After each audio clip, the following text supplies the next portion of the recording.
When someone quietly admits, "I feel responsible for everything," it's usually not said with drama. It's said with exhaustion. And if you're listening to this, you might know that feeling yourself.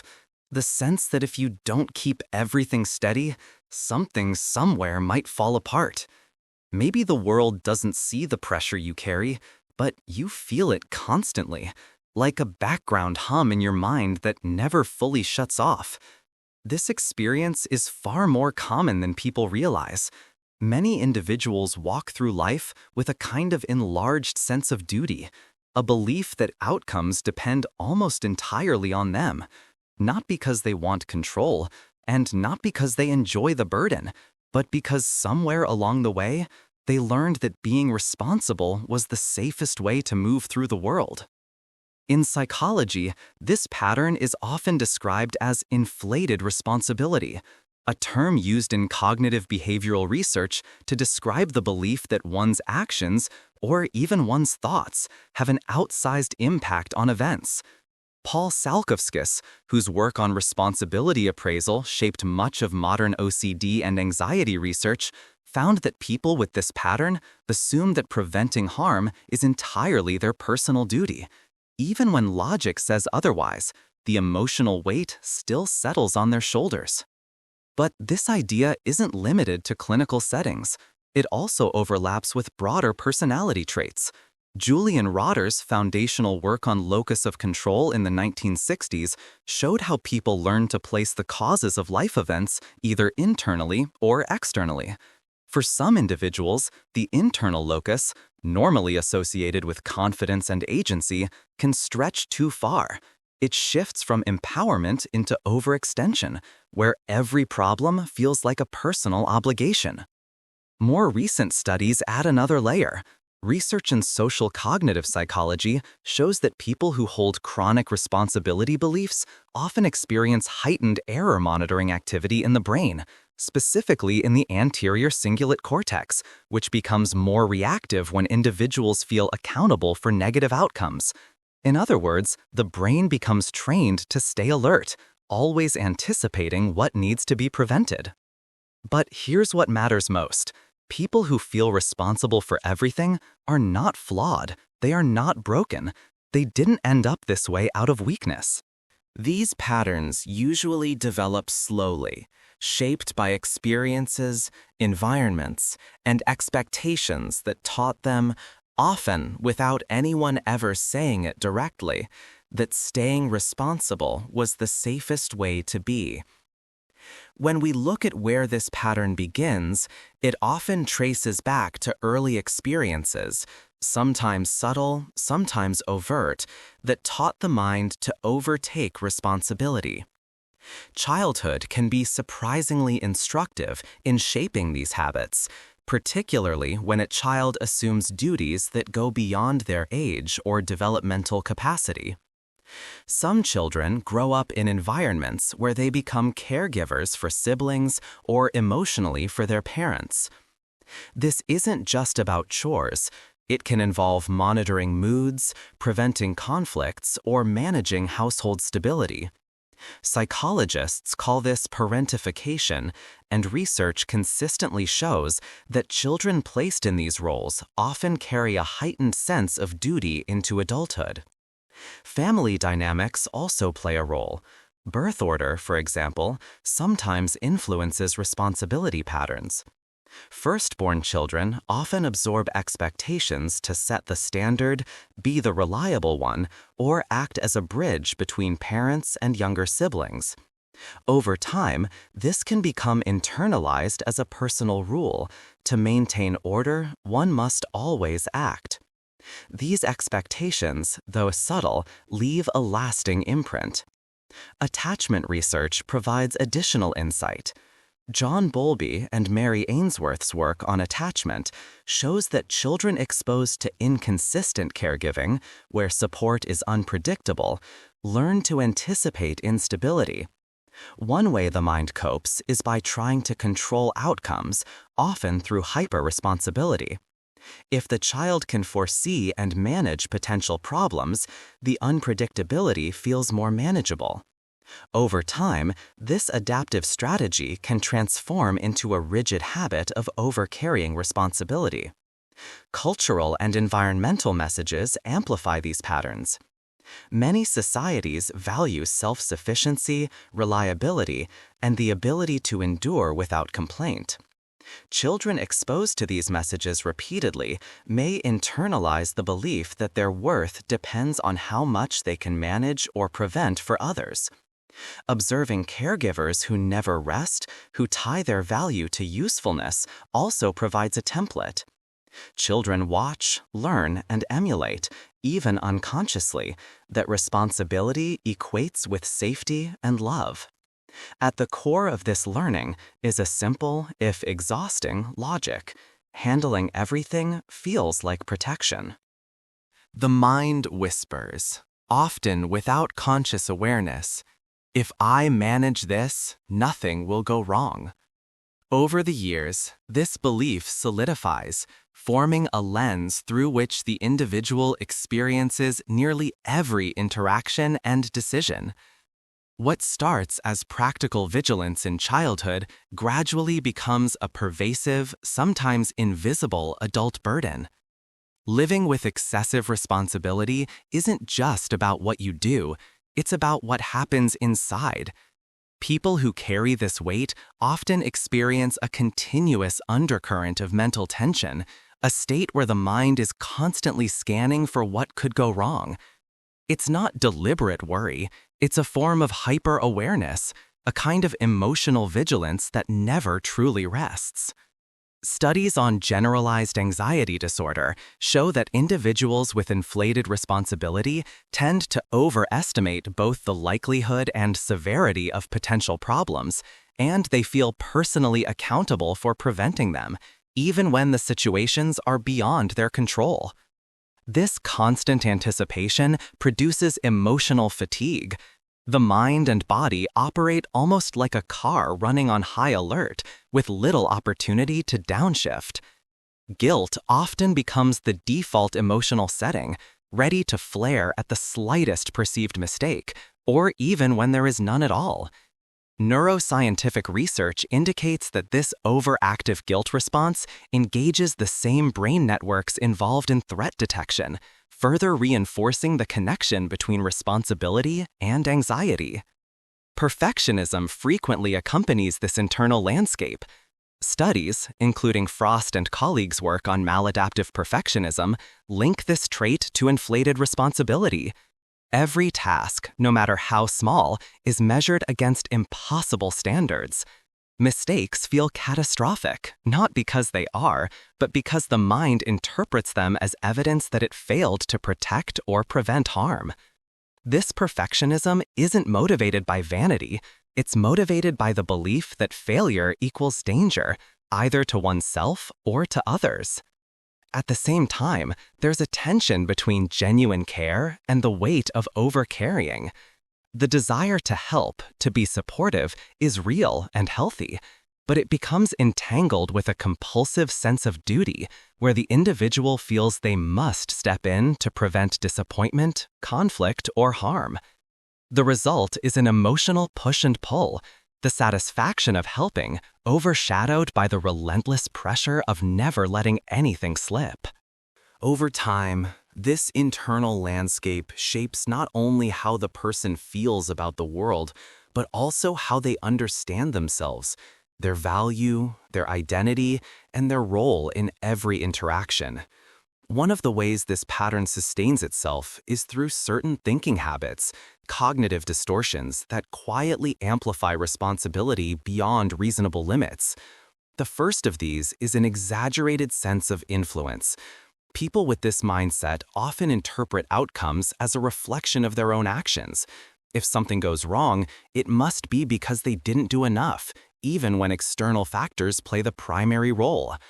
Paul Salkowski's research on responsibility appraisal highlights this tendency, showing that the brain can develop a persistent bias toward assuming causation where none exists. Another common distortion is catastrophizing. Small errors or omissions are perceived not just as mistakes, but as triggers for a chain of disastrous events. A minor oversight in daily life can spiral mentally into an image of failure or harm that feels inevitable. This creates a constant state of alertness as the mind prepares for imagined worst-case scenarios, reinforcing the over-responsibility loop. Mind-reading distortions also contribute. The individual assumes others are silently judging or blaming them, even without evidence. They anticipate criticism or disappointment, internalizing responsibility for emotions or outcomes that are not theirs to manage. Over time, this habit reinforces the belief that personal vigilance is essential to prevent harm or disapproval. Overgeneralization further cements this pattern. A single mistake becomes proof of a broader personal inadequacy. I always fail, or I never do enough. These sweeping self-assessments magnify the pressure to preemptively correct everything, creating a cycle of internalized responsibility that never eases. Finally, there is role fusion, the blurring of identity with responsibility. Responsibility is no longer something one does, it becomes who they are. Being reliable, capable, and protective shifts from a choice to a core part of the self, making it psychologically difficult to step back or delegate. This fusion reinforces the cognitive distortions, sustaining the sense that the world depends entirely on them, even when it logically does not. The ways people act often reinforce the weight they carry, creating behavioral patterns that maintain over-responsibility. One of the most common is overfunctioning, taking on work, decisions, or emotional labor for others, often without being asked. Research in family systems shows that when one person consistently overfunctions, others in the system may unconsciously step back, allowing the pattern to persist. This creates a dynamic where the person feels indispensable, yet their efforts rarely bring relief from internal pressure. Closely linked is an avoidance of delegation. Handing over tasks can feel unsafe or like an imposition, so the individual persists in managing everything themselves. This reinforces the belief that only they can prevent negative outcomes, even when collaboration would lighten the load. Another common behavior is preemptive fixing. The individual often acts before anyone expresses a need, anticipating problems and stepping in as if their intervention is the only way to prevent them. While this can appear helpful, it is also exhausting, as the mental energy required to foresee and correct every potential issue is immense. There is also the invisible work of carrying a mental load. Research on household and workplace mental load highlights the cognitive effort involved in tracking responsibilities that others may not even notice. Planning, anticipating needs, and managing outcomes, often simultaneously, can create chronic stress that feels unrelenting. Finally, there is self-erasure. The person's own needs and boundaries are frequently subordinated to the perceived needs of others. Sleep, leisure, or even basic self-care can be postponed or ignored because responsibility takes priority. Over time, this pattern reinforces both the behavioral and emotional cycles of over-responsibility, making it difficult to recognize that much of the burden could be shared or even released without harm. Beneath these behaviors lie deeper, often unconscious motivations that drive over-responsibility. One of the most powerful is a fear of chaos or unpredictability. For many, responsibility feels like control, and control feels like safety. By managing outcomes, even those they cannot fully influence, the individual temporarily quiets the anxiety that arises from uncertainty. Studies in cognitive behavioral research show that this perceived link between responsibility and safety can become self-reinforcing, making it psychologically difficult to step back. Another driving force is the fear of disappointing others. When acceptance or approval was conditional in childhood, dependent on performance, helpfulness, or reliability, the mind internalizes the belief that falling short could jeopardize relationships or love. This aligns with research on conditional self-worth, such as the work by Crocker and Wolf, which demonstrates how people who tie their value to meeting expectations are more prone to anxiety and over-responsibility. Identity itself often becomes intertwined with being capable and reliable. When self-worth is built on competence, stepping away from responsibility can feel like losing a part of the self. This internalized "I must" or "I have to" becomes an unspoken rule, a mental contract that governs behavior even in the absence of external pressure. At the same time, these motivations are not purely negative. They originate from adaptive survival strategies, ways the mind learned to maintain stability in unpredictable or demanding environments. Over time, however, what was once protective evolves into a weight, an automatic pattern where carrying too much becomes a default mode, even when circumstances no longer require it. Understanding these underlying motivations is essential because it reveals that over-responsibility is not a moral failing. It is a deeply ingrained coping strategy. From the outside, people who carry excessive responsibility are often admired.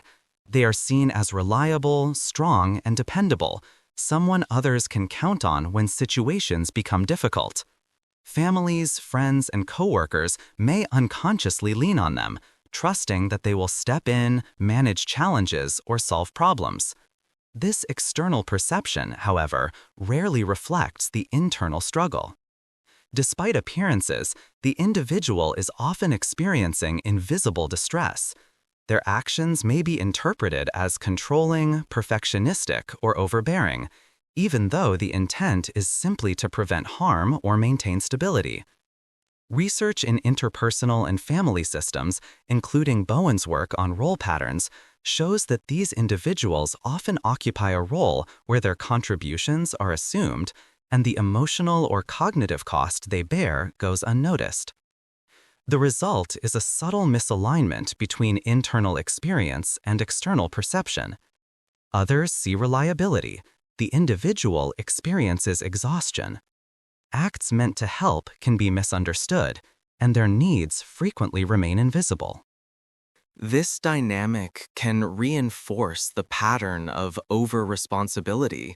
Because others rely so heavily on them, it feels even more imperative to maintain control, deepening the cycle of internal pressure and unseen effort. Understanding this dynamic is crucial because it highlights that the stress of over-responsibility is not caused solely by one's environment or choices. It is also maintained by the interplay between how the world perceives them and how they perceive themselves. The admiration of others often comes at the cost of personal well-being, creating an intricate web of expectation and effort that is difficult to untangle without conscious reflection. The psychological cost of carrying too much responsibility is profound, even if it goes unnoticed by others. One of the most immediate effects is chronic emotional fatigue. Living in a state of constant vigilance, always anticipating what could go wrong, and feeling personally accountable, drains energy and leaves little room for restoration. Over time, this persistent strain can resemble the cognitive and emotional exhaustion seen in burnout, even when the individual is not in a high-demand workplace. Role exhaustion follows naturally. Because responsibility is never finite, there is rarely a sense of relief. Tasks are ongoing, expectations continually shift, and the internal pressure never fully lifts. Studies in occupational and family psychology demonstrate that over-functioning individuals often experience cumulative stress because the cycle of responsibility feeds itself. The more they do, the more they are relied upon, and the more the weight grows. This stress also carries physical consequences. Research on allostatic load shows that chronic stress, like the kind generated by inflated responsibility, can lead to elevated cortisol levels, cardiovascular strain, and a range of stress-related health issues. The body literally begins to bear the burden that the mind carries, linking over-responsibility to tangible physiological effects. Over-responsibility also erodes the sense of identity outside of duty. When the self is defined primarily by what is managed, fixed, or prevented, it becomes difficult to recognize personal needs, desires, or even innate traits that are unrelated to helping or controlling outcomes. Interpersonal imbalance often follows. Relationships can become one-sided, with the individual giving far more than they receive, not because they are unwilling to receive, but because their internal rules consistently prioritize the needs of others over their own. The cumulative impact is subtle yet pervasive: emotional depletion, physical strain, and a shrinking sense of self. Even as others admire reliability and competence, the individual may feel hollowed out, carrying responsibilities that no one else sees, and that, in truth, need not all belong to them. Breaking free from the burden of excessive responsibility begins with understanding the difference between healthy responsibility and over-responsibility. Healthy responsibility is engaged, selective, and shared. It recognizes limits and allows for mistakes without equating them to personal failure. Over-responsibility, by contrast, inflates the individual's perceived influence, blurs boundaries, and ties self-worth to constant vigilance. Recognizing this distinction is the first step toward easing the internal pressure. Boundaries play a central role in this reframing. Psychologists define boundaries as the invisible lines that delineate what belongs to oneself versus others, emotionally, mentally, and practically. Research in clinical psychology and boundary-setting literature, including frameworks by Cloud and Townsend, highlights how establishing clear boundaries reduces anxiety, prevents burnout, and allows for more equitable responsibility distribution in families, workplaces, and social circles. Understanding that some outcomes are not solely your duty helps shift the perception from "I must control everything" to "I contribute where I can" and allow others to carry their part.